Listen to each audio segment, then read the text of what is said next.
So hello guys, welcome back to the new video of Tech Yorker. In this video, I will guide you with how you can scan documents with your iPhone. So for this, simply open the Notes app on your iPhone. Now here, tap on this icon to create a new note. After this, tap on this paperclip icon. Now here you will see different options like attach file, record audio, image playground, scan documents, scan text, etc. From all the options, tap on scan documents and then use the camera to scan it. So this is the document I want to scan.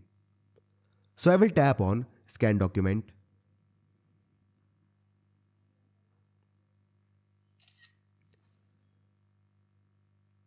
And this is the scan document. Tap on done. Tap on save. And this will save the scanned document to the Notes app. So this is how you can scan documents with your iPhone. So I hope you find this video useful. And if you do, then don't forget to like this video and subscribe our channel.